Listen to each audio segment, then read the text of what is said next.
So let's have an example where we actually can model a real components and accordingly simulate our circuit. So what we see here is the same example as explained in the previous model, but the difference is we are not taking the ideal voltage source, we are taking a practical voltage source. So for example, if I right click here, along with its DC value which is set to be 1 volt, I am setting its series resistance to be of 10 ohm. So I click OK. So that's how it reflects over here. R series is equal to 10 ohm. So every voltage source will practically have some internal resistance that needs to be included for accurate calculation and simulation. Similarly, for the resistor, right click here.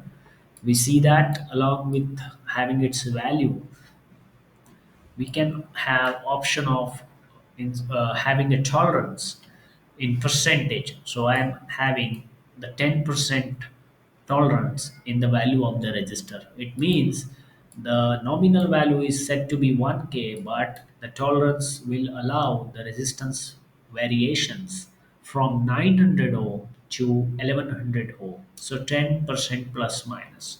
Similarly, power rating can also be given. For example, if I set 0.25 or quarter watt, that essentially tells that's the energy consumption a resistor can withstand when the current will pass through it and it will start heating up the resistance. So similar analysis for the second register R2, value is set to be 1k, tolerance is set to be 10%, and we say that it is a quarter watt resistor. That's the carbon film resistor. We also can select the register from this library where we have different value. You see here 1k, and the tolerance is set to be 1% each for these registers. So we don't need to set manually, we can select from the library. So for example, currently we are setting 10% variation, and power rating is 0.25 watts. At the label you see here, this is the net A, this is the net B, and we have done some calculations to calculate the node voltages and the current. So here we take a look, the red diagram, we see here that we can do some calculation. For example,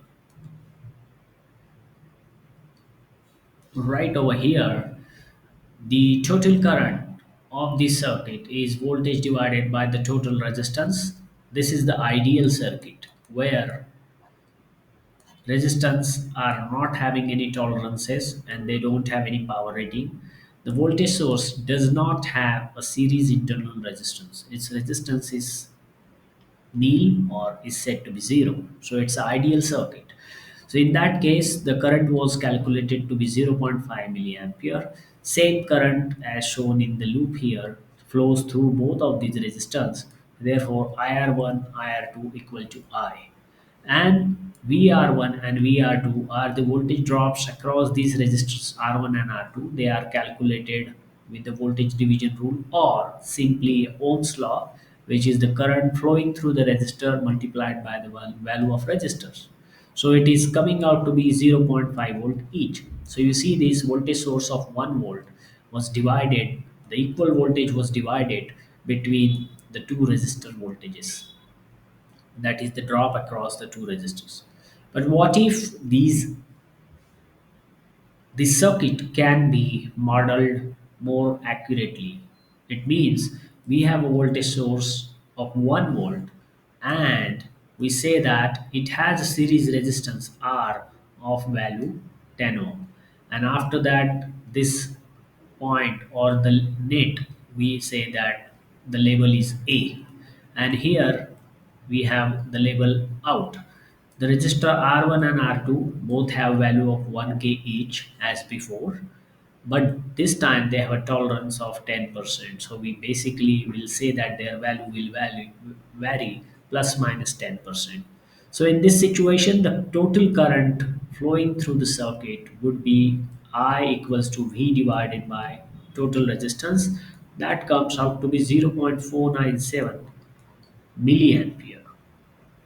So 0.497 milliampere, with that value we can calculate VR1 and VR2, which are the voltage drops across these two resistors, plus minus and plus minus. So they are said to be calculated at 0.497 volt each.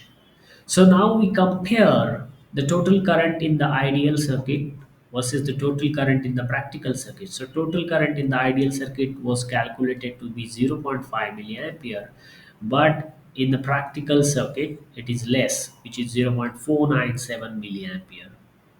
Why? Because we have included this 10 ohm resistance.